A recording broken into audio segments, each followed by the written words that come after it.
Good afternoon and welcome everyone for coming to the LinkedIn workshop presented to you by ESS, Engineering Student Services Programs team. The meeting is being recorded, so if your friends can't make it today, please let them know. And I know we've seen a couple emails of students that can't make it tonight or today because they're overseas and it's late for them. So let your friends know that it's being recorded if they can't make it today. So let us get started. This is the power of the network and learning a little bit about LinkedIn. So who I am, I'm Marvin Lopez. I am Director of Student Programs in the College of Engineering, and my pronouns are he, him, his. I am an engineer as well. Yes, I know that's UCLA because I went there, and it's another bear. So, we're all cousins. From LA originally, or, lived in LA for a while, or grew up in LA. So I know there's many of our students are from LA. So if you're from LA, welcome. And if you're in LA, you're lucky because here in the Bay Area, the area is not so good. I'm also an engineer, as I said. I have a CS background, or the equivalent of EECS. So I speak techie and I love technology. But ultimately, what brought me to campus and to do what I do is my passion for people and for developing university talent and university students like yourselves. So I'm a product of the MESA program. So for those of you that know, MESA is a Math Engineering Science Achievement Program run here through the UC. Been there pretty much all my life. And also a lifetime member of the Society of Hispanic Professional Engineers, where I've been a member since my college days, and I've been on the board of both the Silicon Valley and the San Francisco chapter. Most of my life has been in industry up until 4 years ago when I came to campus. I was at PG&E, at Intuit, at AMD, and doing some consulting. Primarily, first as an engineer, and then subsequently as moved to recruiting and diversity program, where I was in charge of the recruiting programs for interns, college hires, or new hires, and co-ops around the world at a couple of companies. So I've been around the block a little bit in terms of being an engineer or being a professional, and in particular the recruiting space. And so happy to be here to share what I know. And then of course now I'm at Engineering Student Services, where I'm Director of Programs, all of the programs that support all of you and all our students outside of the classroom. So academic support programs, things like tutoring, the academic workshops, learning success, academic success, etc.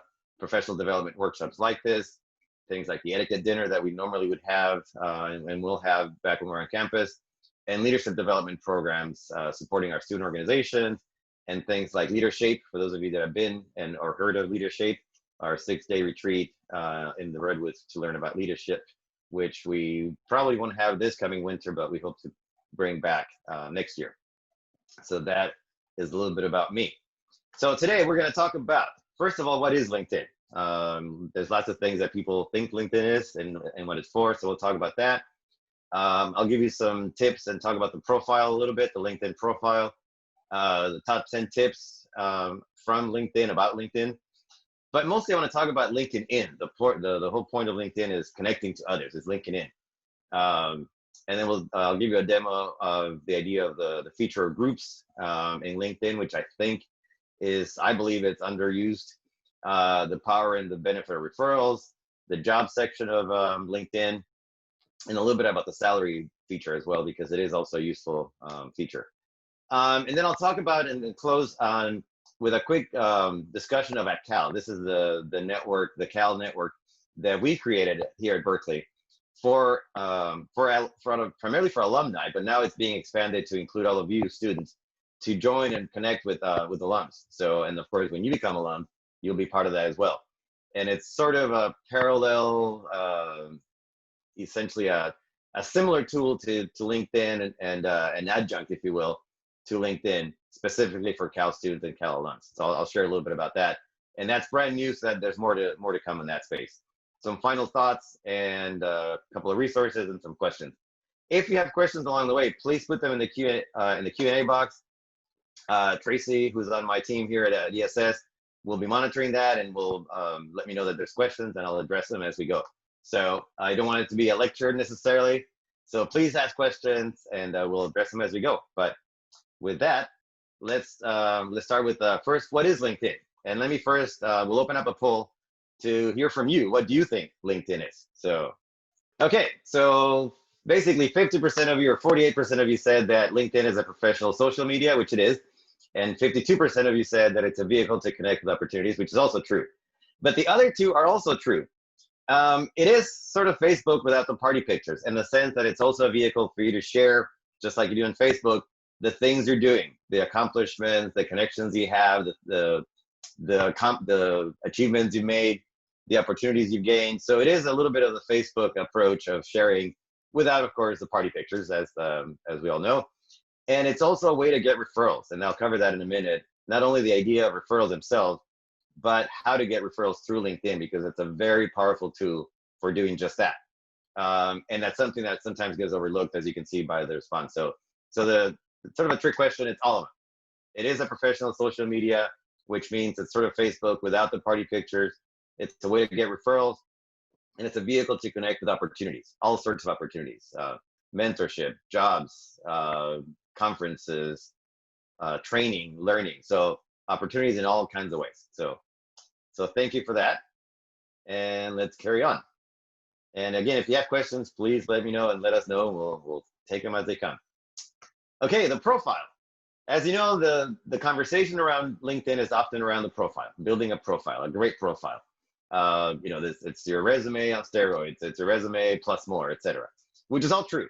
But something to keep in mind is that the profile is essentially a billboard. You put it up there, you highlight what, all about you. It does give you the, more room to say more about yourself than you would on a resume. So yeah, it is kind of a resume on steroids. You can have everything, or you should have everything in a profile besides, beyond what's in the resume, a little more historical, more expansion on what you say. But ultimately, it's like a billboard. You put it up there and people may see it, people may not see it. It's not the only purpose and the reason for LinkedIn to exist. The profile is essentially the tip of the iceberg and is the start of the benefit of LinkedIn. Now, which means that you do have to have a good profile. So don't get me wrong that it doesn't matter. It does matter, it's critical, but it's only the beginning of LinkedIn. So let me share a little bit about the top 10, and I'll show you my version of what the top 10 areas are in LinkedIn, these top 10 tips, with the caveat that don't assume that my profile is perfect. So it's just an example of how you can implement these things. So, but I'll show you the top 10 tips and what they mean. So, so let me continue sharing my screen, and hopefully this will work. And Tracy, confirm that you can see building a great student profile. Yes. Okay. So we'll go back and forth between my LinkedIn profile, which you can see here, and the top 10 tips. So these are LinkedIn's top 10 tips for building a great student profile, which I agree with. And there's an 11th tip that isn't in here because it's a brand new feature, or a fairly recent feature, that I want to cover as well, but we'll cover that in a minute. First and foremost, write an informative profile headline. The headline is this. It's what goes under your name. And this is what shows up under your name, when your name shows up in a search, as you can see here on the right, whenever your name shows up anywhere in LinkedIn, there's a headline underneath. That's what they're talking about, is an informative profile headline, which means it's not simply, which you see very often, EEC student at Berkeley, or mechanical engineering student at Berkeley, or sophomore at Berkeley. Say more. Give it some punch. So you're a mechanical engineering student at Berkeley with a passion for robotics, seeking a summer internship. Short and sweet. So there's not a lot of room in that section, but make it punchy. Remember, all of this is marketing. Ultimately, what you're doing through LinkedIn is marketing yourself, and so give it some punch, give it some some flavor, and highlight and project as much of you as possible to show your uniqueness. So make it as interesting as possible. So as you can see there, honor student seeking marketing position. But don't just describe what you are, sophomore mechanical engineer, but that you have a passion for something and that you're looking for something. So in my case, I'm not looking for anything. So I just describe my passion for diversity in STEM and my experience as a student programs and university relations professional. So, okay. Number 2, a photo. This is very critical, and it's been shown that, as you can see here, profiles would be 7 times more likely to be viewed when they have a photo. Of course, we were back on campus. We'd be having our cupcakes and headshots where we take a professional headshot and you get a cupcake, of course. Unfortunately, we won't be doing that this time, or at least not this semester, perhaps next semester. But as you can see in the tips there, no party shots, no cartoons. You often see people place cartoons instead of themselves, or puppy pictures or anything like that. This is not Facebook again. So absent a professional headshot, what do you take? Go outside on a cloudy day, preferably not an orange day like today, but on a cloudy day, not direct sunlight. Take a picture, with a nice background behind you, a tree, some sort of scenery, from your torso up, smiling. Not a selfie, so have somebody take it for you. And that's good enough. That's all you need is a smile is huge. A nice background is okay. Cloudy day, so it's not harsh sun, and that's enough. And you place it on your profile, and for that matter, any other profile like Handshake. But having a good photo on your profile. Other things that I've seen on the profile, things like prom pictures, your yearbook picture, those wedding pictures from parties you've been to. So those are not appropriate for this. So keep it simple and business casual, as they say. Okay.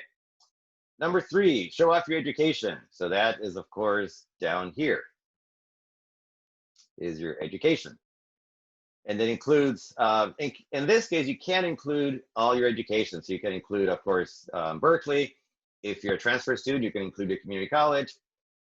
High school, is far enough back that it doesn't really make a difference at this point. But if you feel very strongly about your high school background, your high school education, include that too. So include your universities or institutions, degrees you've pursued or are pursuing, and other associations you've been in, or groups or other activities there. And there you go. So keep it as thorough as possible. As you can see, I have my UCLA background, my honorary degree from Holy Names, which is a whole other story I can tell you later, and my certificate of business that I did as I migrated from technology to HR. So include all your education, show off your education.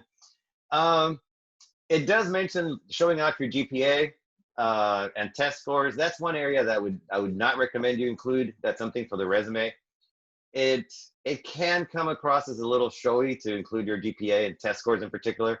So keep it high level. The classes the degrees you're pursuing or have it completed, potentially classes you've done, study abroad, as it mentioned here, and minimize GPAs, test scores, and kind of those sorts of numbers that pigeonhole you too much.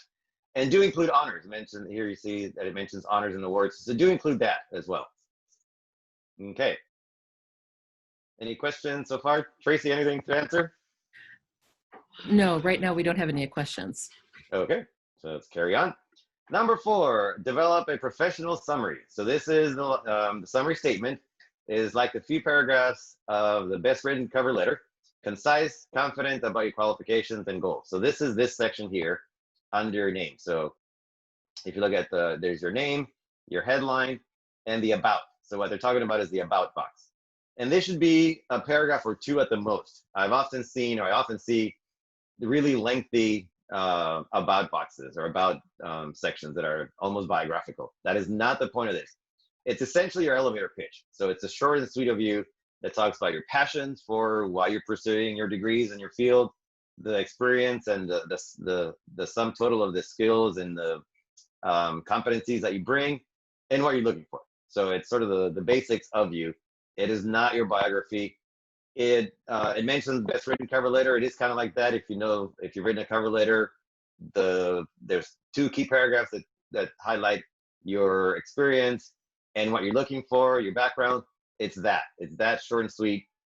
It's enough that it'll get people to read the rest of your profile to see what else you've done and what you're about. It is not your biography. So keep it, and all these things, look at examples out there and see what speaks to you, what other examples reflect how you would say it, and borrow from those examples. So, hey Marvin, we do have a couple of questions right now. Okay. One of them is, where and how would we include a study abroad? you can include it under education. So because it is part of your education, right? It's a study abroad is something you do at an education experience overseas. You would include it under education. So have it as a separate entry. Have it as a separate entry. Say for UC Berkeley, study abroad, and you can have the institution or the city, the country where you studied, and what you studied there. So you can include it as an education section in the education section. And then we have another one on how should we go about listing high school awards and honors? Should we not highlight those too much? I would say, even though LinkedIn is somewhat biographical and it includes more of your career that you would include on your resume, if you're a sophomore and beyond, I would minimize that. I would just at best include high school as an entry in your education, and include honors in there, sort of in quick, as a quick referral. But I wouldn't expand on that too much, because that's high school. That's it's a completely it's a past chapter in your life. And if you're now as a university student, you should highlight that you're a university student and focus on the awards and the things you've gotten since you've been here. So that's what I would say about including high school. Now, if you're an incoming freshman and you haven't had, you don't have a lot of awards and activities here yet, then I would include honors from high school. But as time goes on and quickly, now that you're here, I would minimize that and highlight more of the things you're doing here. So, okay. That helps. Yeah, then there was one more question that followed up with high school, but I think you covered it. It was how would we determine if high school is important to include? So I think you covered most of those. Okay, sounds good. Thank you. That's it. Okay, let's carry on. Skills and expertise with keywords. So what does that mean? So what are keywords? Keywords are the words that are used in job descriptions, and in this context, keywords are the use that recruiters, as you can see, keywords and phrases that recruiters use. So if you go in the job section, or if you go to any job posting, Handshake or anywhere, and you find the jobs that you're interested in, see the patterns and the words. Notice the words that they use to describe those jobs that repeat from job to job. Those are the keywords. Things like full stack development, iOS development, interpersonal competencies, or words that are relevant to the jobs that you're interested in, and use those words in describing your skills and expertise. So where does that go? Where do the skills and expertise go? That goes here, and you can add a new skill, as I'm showing here. And there's lots of skills that you can include. You can see there's all kinds of skills. You can reorder skills. So there you go. So there's lots of skills you can use that, and there's also a new feature where you can take a skill quiz that identifies skills for you, but that if you want to go that far. But basically, you can add skills that you think are useful through here that align to the jobs that you're interested in, keywords that align to the jobs that you're interested in. So like I said, cybersecurity, iOS development, robotics, the words that are in jobs that you're interested in are the words that you should include in your skills. So the other thing too is don't characterize your skills, and don't say proficient or expert, because you're likely or very likely to mischaracterize that. So you're likely to undersell your expertise. So just put it out there, and recruiters can ask you to what extent do you know that particular skill. So just say Java or C++ or MATLAB. Don't say expert or beginner, because that doesn't serve you any. So and it's ultimately a subjective description. So and include as many of these skills as possible, and as many skills as you actually do have, to any extent. That's one. Endorsements, they kind of go together. For those of you that, if you've used LinkedIn to any extent, when you log into LinkedIn, you notice that you can endorse other people for particular skills. That, in practical terms, that's kind of lost its value. So you can, if you notice, you can endorse anyone for anything, and you may not necessarily have any expertise in the skill you're endorsing somebody for. So it's almost not all that meaningful anymore to have endorsements. But if you get them, great. But focus on mostly the skills side, adding skills and keeping the skills section up to date for yourself. Okay. Number 6, update your status. So it says posting updates helps you stay on top on your network's radar and build your professional image. Mention projects, books, articles, events you're attending, etc. This is basically not the profile per se, but the activities that you post about you. So this is, where are my activities here? Post views. Yeah, let's go here. Yeah, so these are the posts that I made over the past, recently. So 3 weeks ago, I posted about our prep program and how it just ended. So the idea of LinkedIn and like of any social media, it's a treadmill. So once you're on it, you have to stay on it and stay current. So don't just post and build a profile that's static. Show the things you're doing. Show the accomplishments that you're taking part in. But at the same time, teach somebody or teach others about how you went about achieving something. So if you got an internship somewhere, say a little bit about how you got it. What things did you do to get that internship? So don't just essentially don't just boast, but teach something about the achievement that you're highlighting. But keep and show your insights but professional insights on the topics you care about, on your field, on the things that you're working on, so that others can learn and others can can see that you care about what you do, and at the same time learn from you. So and you can post either short posts like this, where you just quick updates on what you're doing and things you've done, or full articles on topics that I haven't done that too much myself, but I did create an article that says on the idea of not saying the word just, that only focus on success, not just saying just. I'm just a freshman, I'm just a member of the club, I'm just a whatever. Just say what you are and don't characterize it.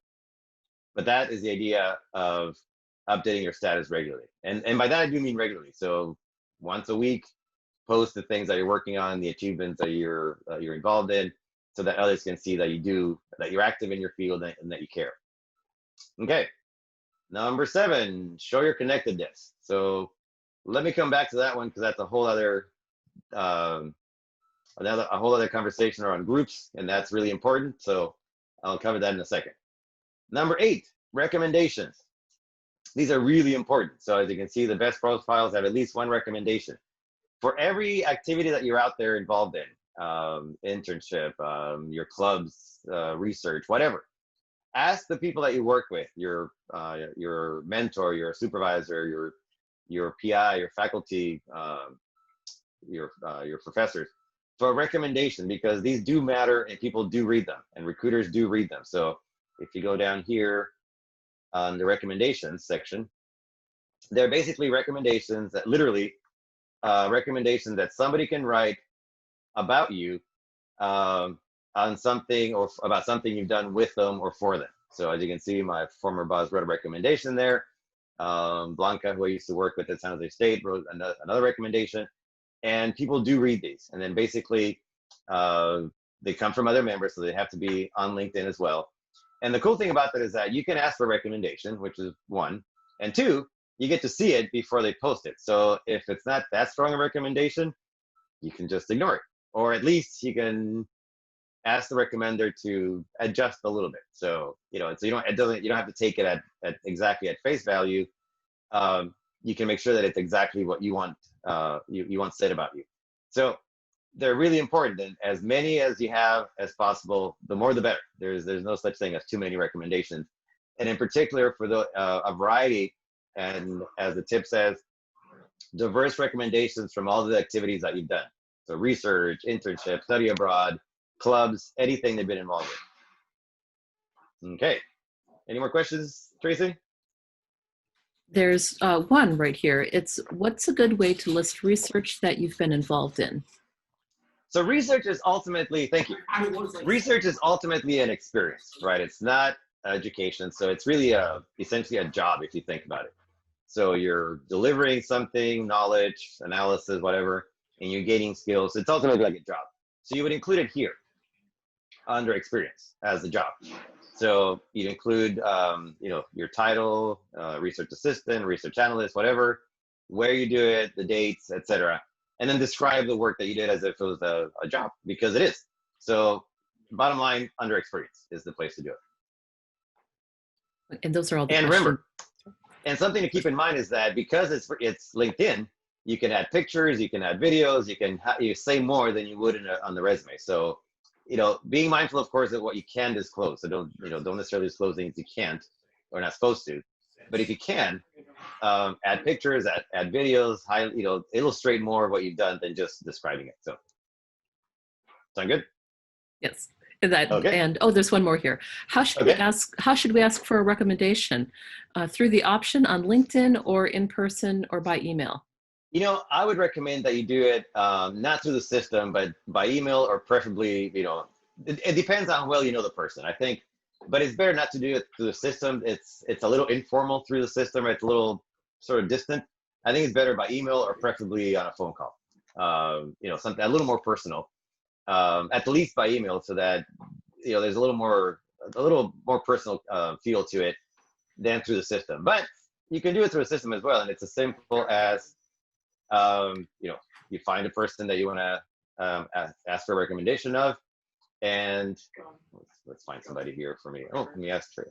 Tracy, are you on LinkedIn? No. That'll be my next thing. Let me ask Tiffany, who works. Let's see. Tiffany, and as you can see, it asks for the relationship and the position that you worked on, and it's a little more practical, a little more transactional through this process. I recommend that you do it by by email, and and if it's somebody you haven't been in touch with a while, remind them of your engagement with them, or ideally even better in person. So preferably not by text. I know that text is sort of the common mode of communication among students, but this is something that warrants a little bit more formality than a text. So highly recommend that you just do it by email or phone. Okay. And those are all the questions for right now. Okay, so back we go.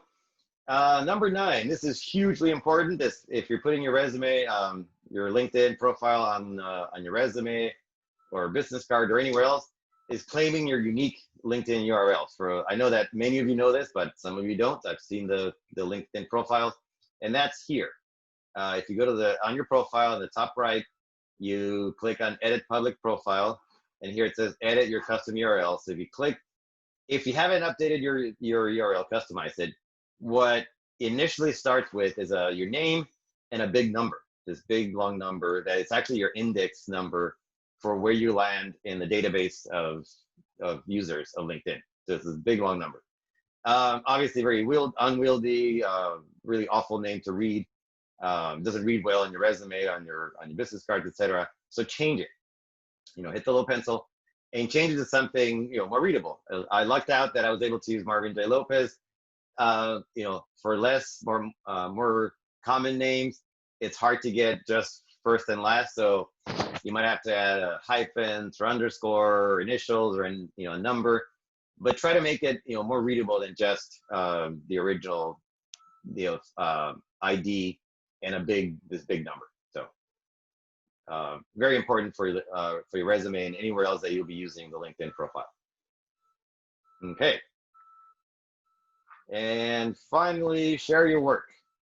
So this is something to include throughout the profile. So add, and things like your experience and things like your classes.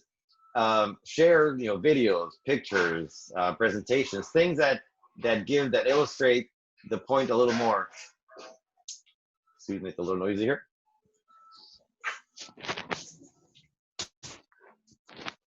The joy of working from home. Share, pictures, videos, presentations, slides, anything that illustrates with greater detail the work that you're doing beyond what you do on the resume. So as you can see here, you have examples of your writing, your design work, media and documents that highlight more what you normally highlight in a resume, because you have that space. You don't have the limitations of a resume. So make sure you add as much color as you want and can about your profile. Okay, so going back to number 7, which is the connectedness in groups, and something that I wanted to cover from the beginning. But I see a couple of questions there. Tracy, anything I need to address? Yeah, there's a couple here. One is, how often do you recommend updating your activity, such as writing posts, forming more connections, etc.? So, once a week is good. Maybe, something like that. Maybe not every day. That's maybe a little too much. But I see folks that, that update their profiles once a week, provided that you have something meaty to share, right? If you don't have something significant to share with, that's okay. Don't make it up just to share. But if you have something significant, you completed a major project, you got an internship, or you're working on some research project, something significant. You read a book that's really interesting, and you want to share your insights from that book, your reactions to the book, include it. Again, if it's a professional related to your field, something relevant. So, but I would say probably once a week or so is okay. Okay, and then another question is, if we did prep during the summer, how do we include our projects into our profile? Excellent. And hello to whoever that was from prep. Stephen Salazar. Excellent.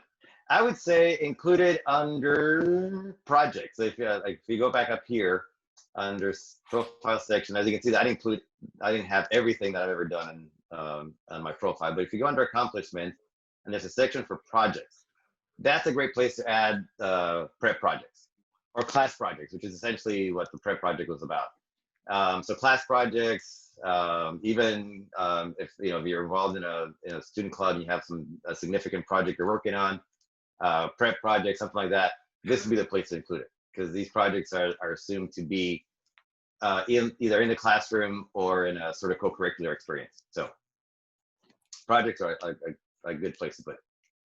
And that's everything for now. Okay. And while we're in the subject here, as you can see, there's lots more things you can include in your accomplishment. Publications. Those of you that are doing research and will have publications under your name, include them here. Patents. No doubt many of you will have patents under your name. Include them here. Courses. Include the relevant courses you've taken over your career at Berkeley. Not just the current courses, but courses in the past that are relevant, that excite you. So don't include, it's not your transcript, so it's not everything you've taken, but relevant courses to your field. Again, project we just talked about, honors and awards. Test scores, I would avoid that. That doesn't really, obviously they're not going to include midterm tests and such, but even like SATs, that doesn't belong here really. Languages, absolutely, and these are human languages, right? So not Java and C++, so those are skills. But these are human languages, so if you speak other languages, include them here. And organizations, so if you're involved in clubs, if you want to say more in depth about a club that you're involved with, include it here. So there's lots of places that you can include things about yourself beyond just what I just showed you.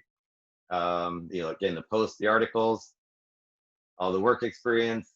Volunteer activities are a little different than work experience. So, if you volunteered for Habitat for Humanity, for voting drive, something like that, include it as a volunteer experience versus work experience, which is exactly that. Work experience, research in this case, education is of course your education. Licenses and certification, as you go through your careers and you add certifications for, through Coursera, through Microsoft, other places there's where you get certifications for all sorts of things, add them here as well. Okay. And Marvin, I have one more question that came through. Yes. As an undergrad, I feel intimidated to write my responses to articles that pertain to my interests, as I feel I'm not qualified yet to do so. How do you recommend going about this? So don't think of it as you have to be an expert to share, to add, you're basically sharing your insights, your reaction to an article, your reaction to a book. And your reaction is your own. It's a personal insight that you've gained, and that this article, this piece of media has elicited in you. So it's perfectly okay to share what your thoughts are, and they're your own. So you don't have to be an expert to have thoughts and reactions to a book, an article that you read. So don't portray them as, I'm an expert at this, and this is why I'm saying this. This is purely your personal reaction, your personal thoughts on what you read, and that's perfectly okay. There's nothing wrong with that, because they're yours. They can't be anybody else. And if they mean something to you, then that's perfect. That's enough. So. Okay, and then we have one more.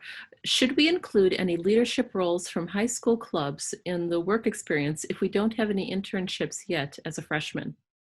Yes, I would say that as a freshman, you should include, highlight your achievements, the achievements you have so far, necessarily relate to high school. So I think for the time being, while you're as a freshman, in particular the first semester, yeah, include honors, awards, and things from club involvement from high school.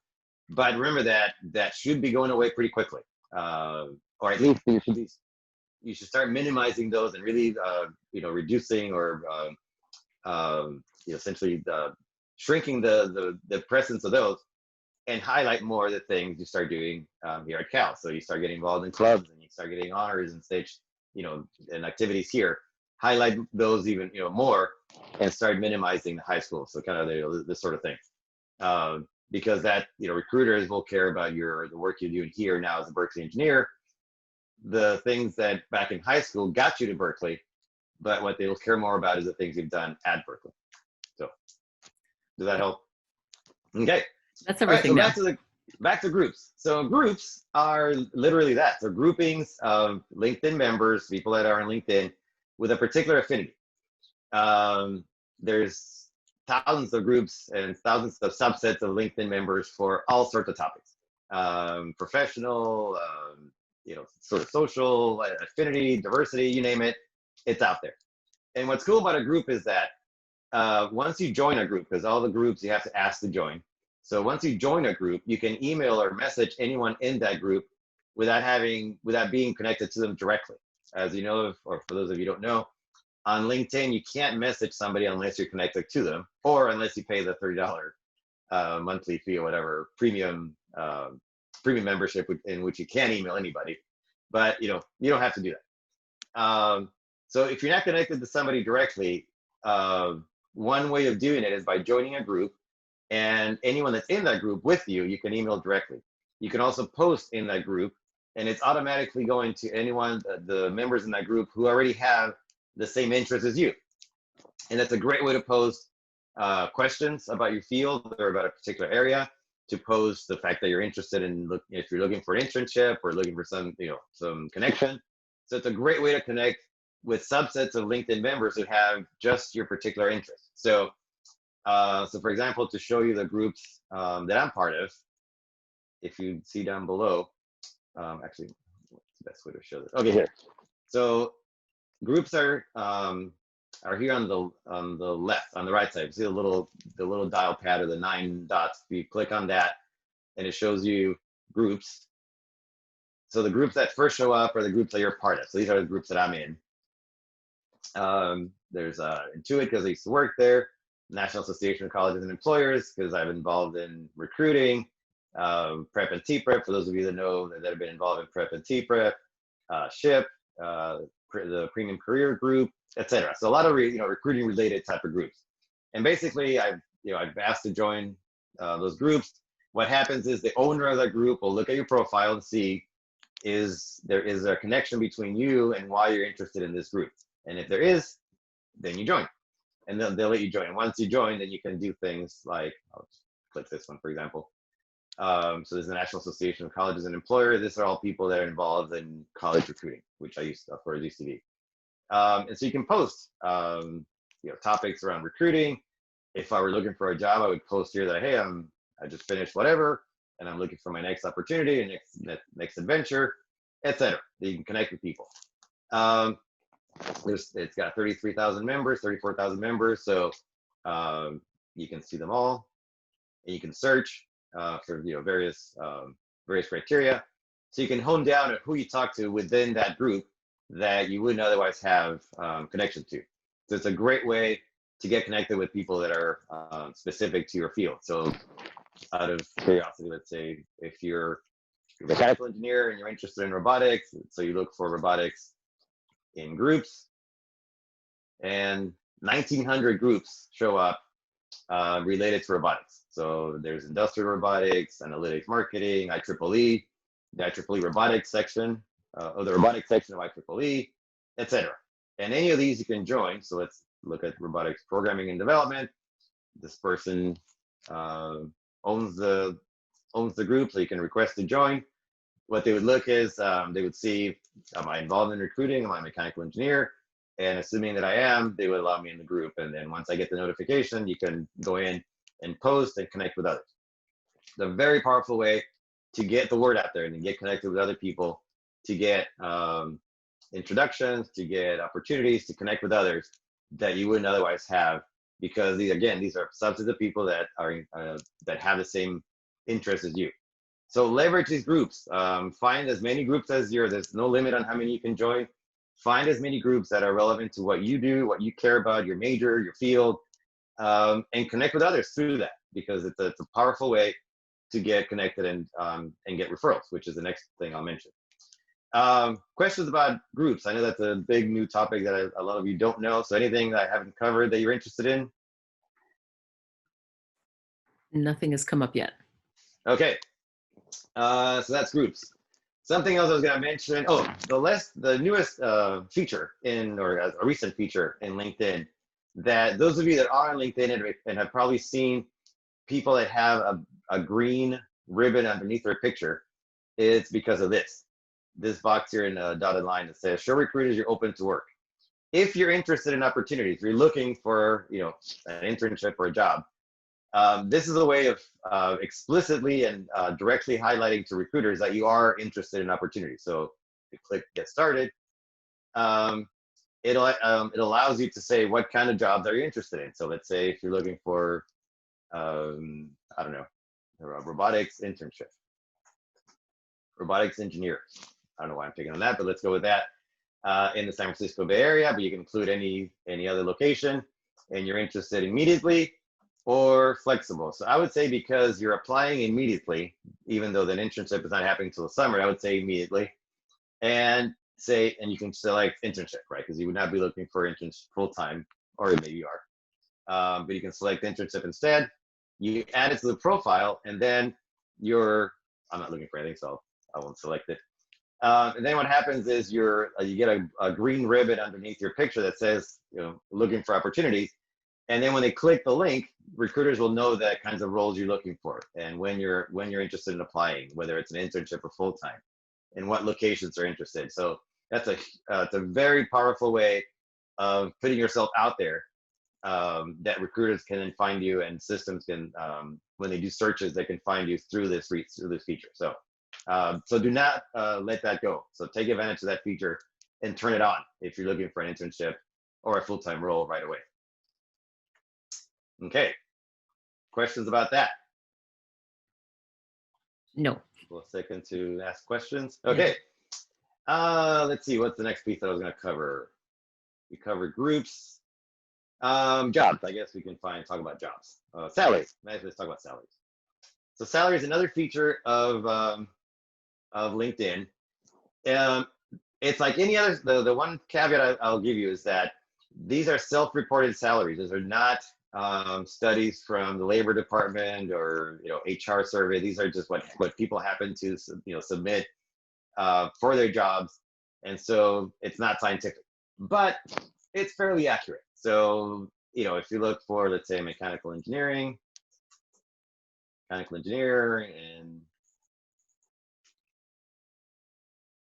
San Francisco Bay Area, and you search, and here's what it gives you. It's a mechanical engineer. This is generically speaking, right? So the mechanical engineers in the Bay Area, the range is from 70 to 130,000. The median is 95. So if you dig that, you get more insights. Then you can start whittling it down more into specific industries, years of experience. So while it's not scientific, it is fairly accurate. And I think from my experience, I know that these numbers are pretty much in line with reality. So it's a great way to do research when you're going through the job offer negotiation process. So when you get a job offer, this is a good place to come and see where does your offer come in relative to others, generally speaking. And you can kind of see me or others in the Career Center to get more details about your specific offer. But it's a great way to at least start the conversation and gather some intelligence around salary. So highly recommend that you get comfortable or familiar with this piece and learn more about salaries, and have a sense of like the general ranges of these salaries, and for the jobs that you'll be getting offers for as you go into the job offer negotiation, and at least you know what to expect. So that's another great tool in LinkedIn. And let's go back to, okay, we cover all the tips. Okay, so let's go back to the presentation. We cover the top 10. Okay, so now how do you build a network? So that's great that you can, you can meet all these people. You can, the whole point of LinkedIn is linking in with people. It's not the profile. So as you saw, there's lots of power in the profile, and you can make a beautiful profile, but how do you build the connections that will then they can leverage? And we'll talk about that in a minute. It's basically anywhere where you interact with professionals. So career fairs. If you're going to the career fairs, and I hope you are, in the next several weeks. Today is the EECS Intern Career Fair. Next week, I believe, is civil engineers, and the week after that is bio, the week after that is Mechie. Anyone you talk to at these career fairs, whether it's recruiters, and in particular engineers, ask for the LinkedIn profile or ask for the LinkedIn address. Can you connect with them on LinkedIn? Ask, you may get. Don't ask, you won't get.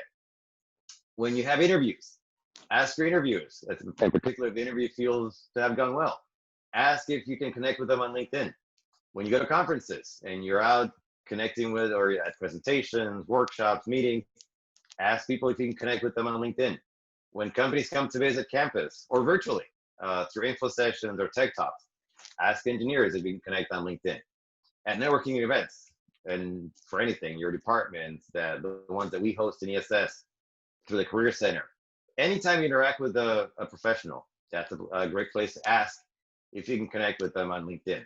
A banquet, a dinner, coffee, any opportunity that you get, that you have to interact with a professional, that you have a connection to or sort of affinity, ask if you can connect. Most likely people will say yes, because that's how the professional world works. You connect with somebody today to help them tomorrow, and they help you the following day. So it's a symbiotic kind of approach.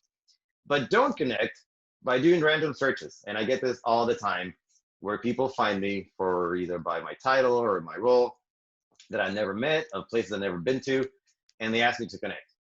I generally do not accept searches or connections like that. I have to have actually invited you to connect, or offered to connect with you, or at least offer to open up the opportunity to connect with me. But if it's just you find me out of nowhere and I have no affinity to you, I haven't been to your campus, I never worked with you, I have no idea who you are, I don't accept those connections. And I'm sure all of you have gotten those connections as well. So be mindful of how you connect, what you accept, but in particular how you connect with others, because generally people don't like being asked to connect with no connection, no affinity whatsoever, out of the complete blue. So hopefully that helps. Questions about that? No, nothing right now. Nothing? Okay. All right. Now, the power of the network. So we talked about the profile. It's great. You can build, you want to build your connections and build the network as much as possible. What's important about to remember about LinkedIn, it's not just the profile about you, and it's not just the people that you know that matter, it's the people that they know. If you see my graph here, it's the second ring. So, the immediate ring are the people that you know directly.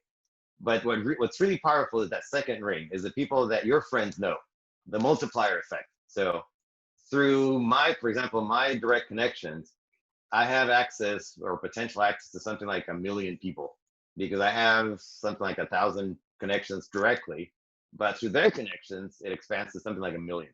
So the multiplier of that second ring is huge.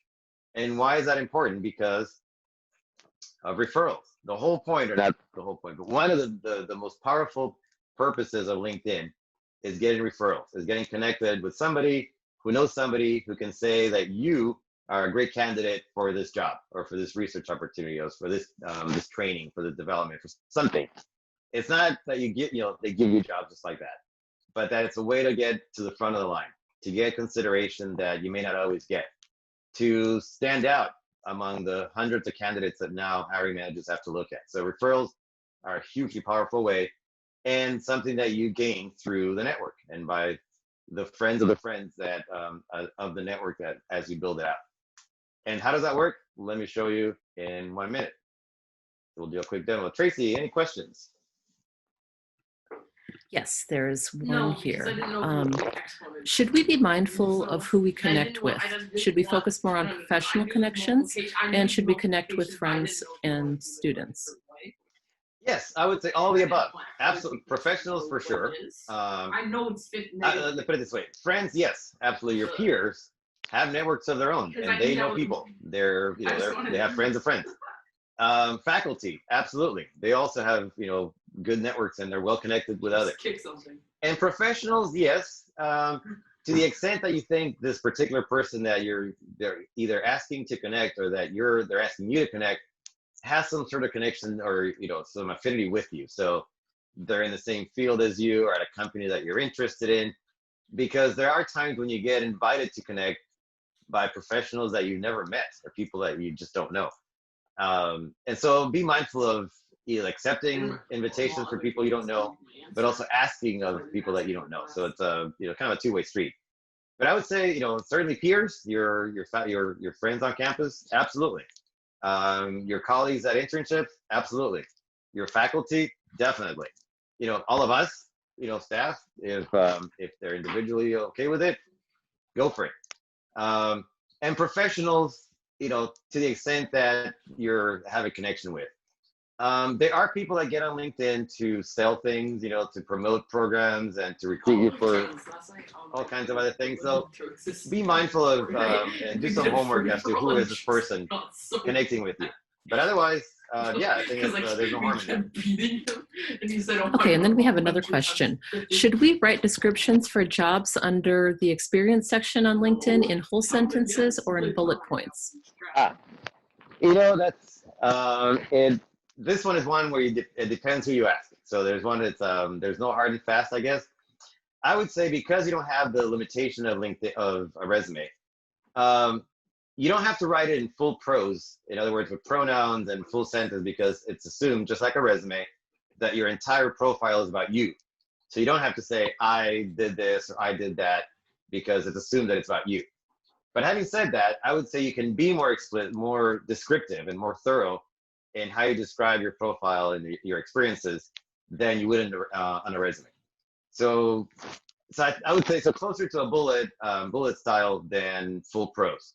But you also don't have the limitations that you do on a resume. So, so somewhere in between the short, sweet bullets of a resume and a full descriptive narrative of a biography. So somewhere in between. Okay. And then how long should the job description be? I would say commensurate with the length and the impact of what you did. So if it's an internship, for example, I would say you should include certainly, 3 to 5 sentences, bullets of what you did. A project that you worked on for 2 weeks, as extensive as it might seem when you're doing it, that probably warrants 1 line or maybe 2 lines at the most. So it depends on again, the length of the engagement, the length of the project, and the impact. So, if it's something you worked on for 2 weeks, I wouldn't expect 3, 4, 5 bullet items. If it's a job you've had or a position you've held for, let's say, a couple of years, then yeah, I would expect some significant description. So make it commensurate with that, with the magnitude and the length of that engagement. And that's everything right now. And I want to apologize for the noise in the background. I have a 12-year-old who's playing Fortnite. So that's all right. It's a joy working from home. We we bring ourselves to our full selves to work. So not a problem. So. And then did you want me to run the poll for the referred candidates next, or yes, was that absolutely? Okay. Yeah, thank you. So all right. Sorry about that. We forgot about the polling. So we talked about referrals and why they're important. So. And why they're important. How many times are referred candidates more likely to get hired? So what do you think? Okay, so either you've been to my workshops before, or you've heard this before from me. So yes, 10 times. So studies have shown that candidates that are referred to a job by somebody are 10 times more likely to be hired than if you're not referred. So as you know nowadays, through tools like LinkedIn, you can apply for just about any job. And I, as a hiring manager, have posted jobs where I get hundreds of, literally, dozens of applications that have nothing to do with the job I'm posting, because it's easy. So sifting through all that is a challenge. And so the more that you can cut through that noise and get right to the hiring manager and through all those resumes, the better. So referrals are a way of doing that. And so as studies have shown that if you are referred, you're 10 times more likely to get hired. So how do you get referred? It's pretty straightforward. So for one, and basically this is how it works. So let's say you go to the job section. And so you go to a lot of the jobs in LinkedIn. And what will happen is you can search for specific jobs here at the top, or jobs that are relevant to what's in your profile will pop up. So based on the keywords in your job, in your profile, based on your experience, it will automatically generate jobs that seem to fit you.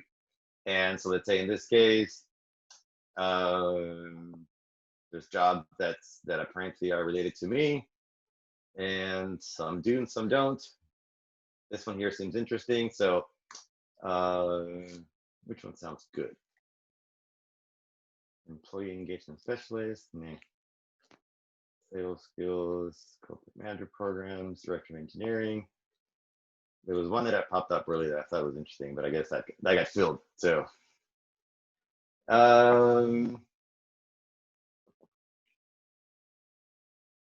linguist,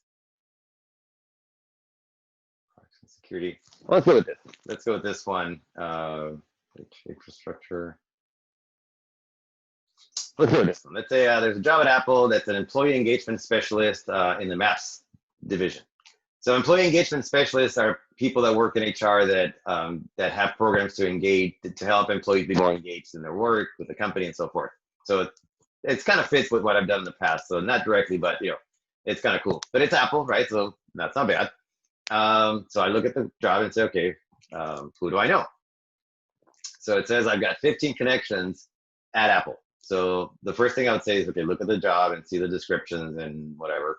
So sounds about something I could do. Not that I'm interested, but So, but who do I know there? There's 15 people that I happen to, that seems to, that it says I know. So I look at those 15 people and I say, yeah, there are a lot of people that I do know. For example, Darren, I hired many years ago when he was an intern and I was at PG&E, and I hired him as an intern. So I'm sure that if I reached out to him and I asked for a referral for this job, he would. Healy, I worked with at Intuit. She was a recruiter and I was in charge of the university program. So I would imagine she'd be happy to give me a referral. Christina was an intern as well. So there's all these people that I do know that are very likely to refer me. So I don't know for a fact, but I could ask for a referral. Rashawn's one of a lunch, for example. Ask for a referral to this particular job. So I would email them. I would send a message and say, hi, Healy. Remember me? We worked at Intuit in this or that job, and we worked together on this project. I'm really interested in this position at Apple. Would you mind referring me to the hiring manager? And they can say yes or no. But as I always say, ask you may get, don't ask you won't get. So the worst I can get is nothing, or just I don't really know you, or I don't remember you, or whatever. Or they're more likely to say yes, absolutely. I'll send a referral. I know who you are. Your profile is up to date. I'll find out who the manager is and refer you. And they can send an introduction to the hiring manager, and there you go.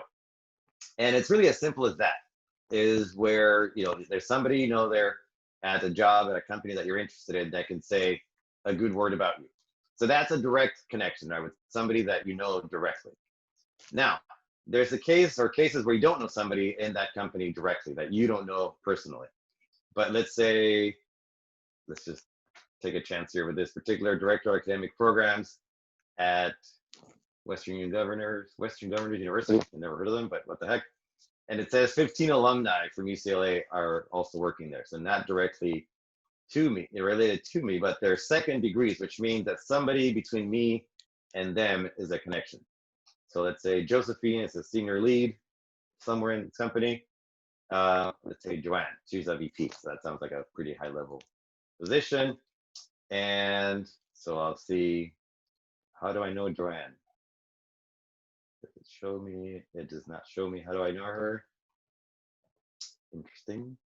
Usually it shows you how you're connected. So, but this person, Josephine, I have a connection. I don't know her personally, but Julio, who I did work with at one point at another company, is a common connection. So I can email Julio to introduce me to Josephine, who I can then make my case about my candidacy for this position and why I'm interested, and they can choose or not to give me a referral as well for the company. So that's a more indirect way.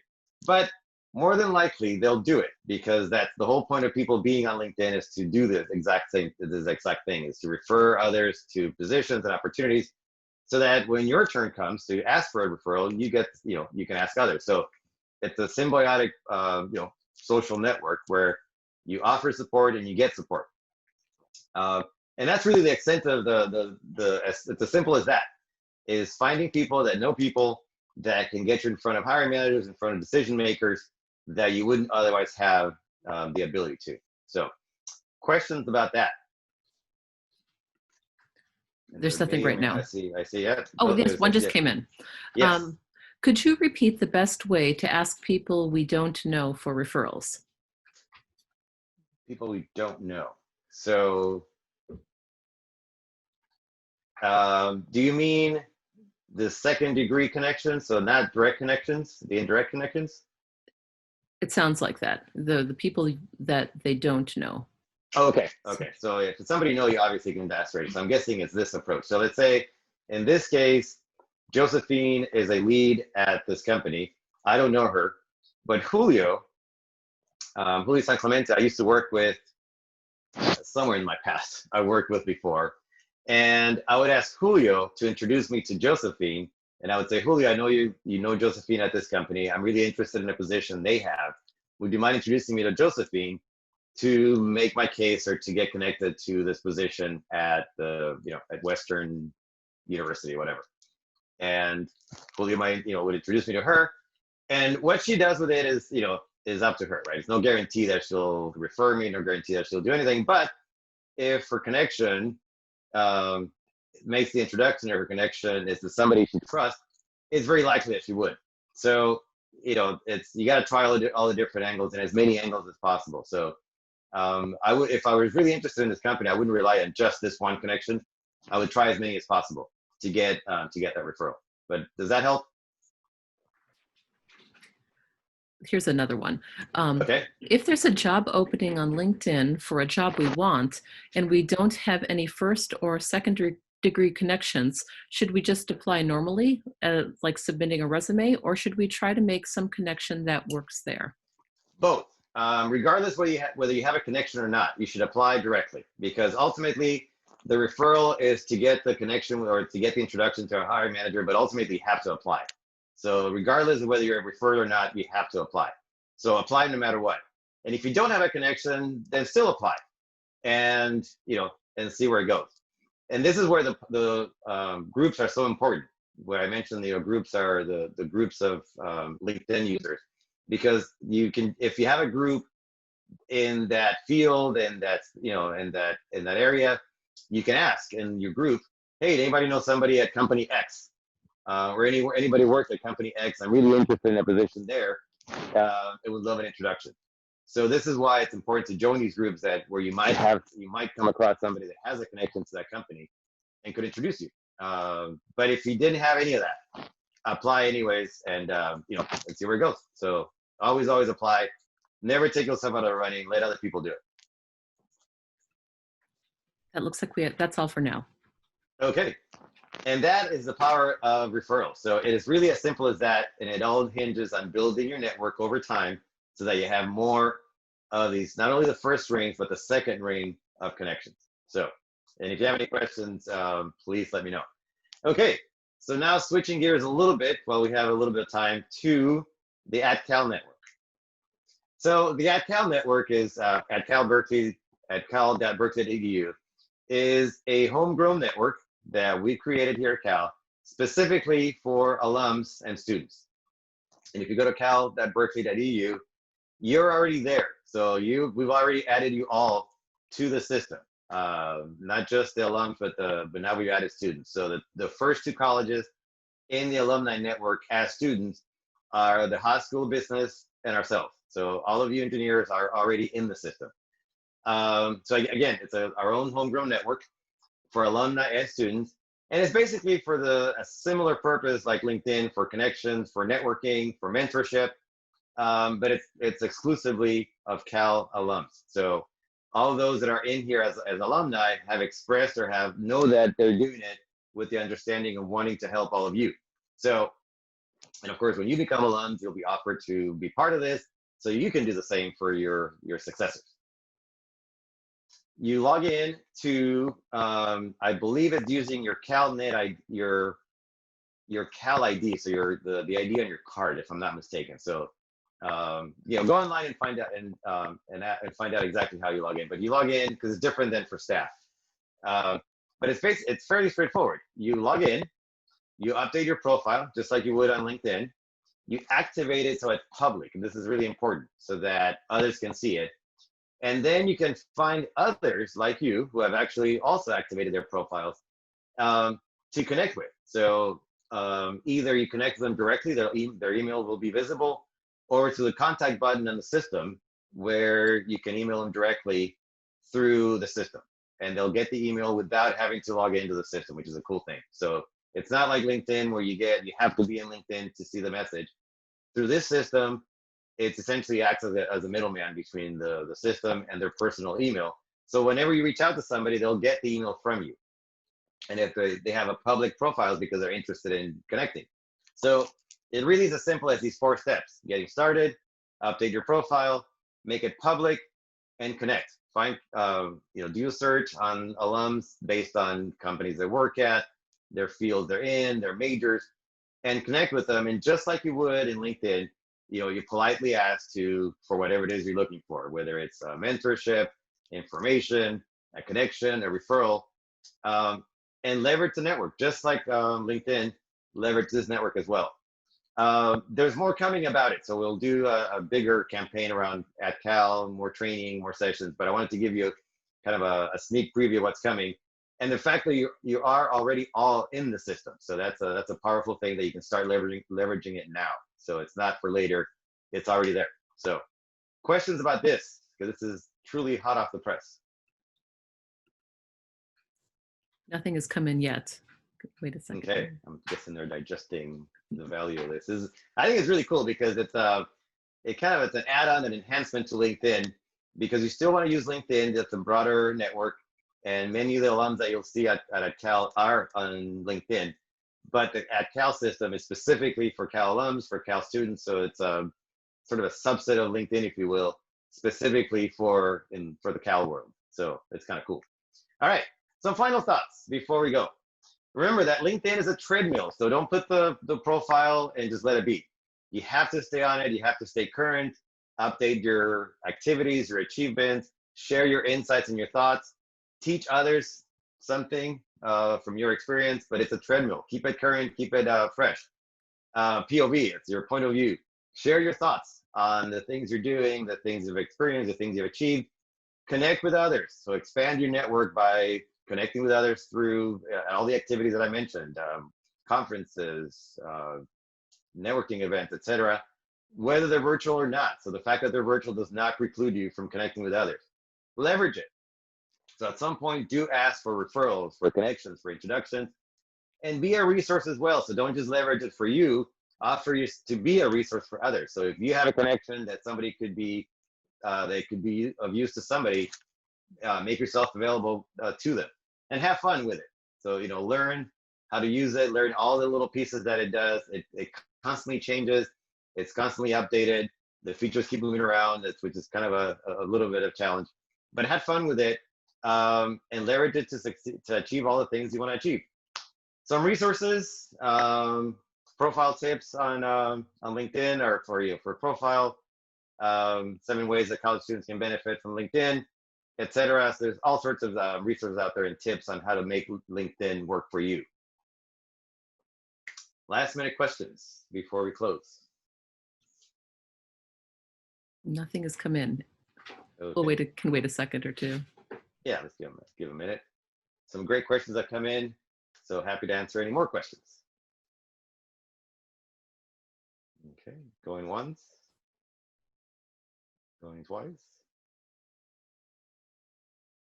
Okay, so get out there and succeed. Get out there and connect with others, be a resource, leverage resources. because that is the power and the value of LinkedIn. So with that, thank you very much. As I mentioned, I'm happy to connect with all of you, since even though I haven't seen you, but you're all students and our students that I'm here to support. So find me on LinkedIn and let me know that you heard from me here at the workshop, and I'm happy to connect. And with that, thank you for your time.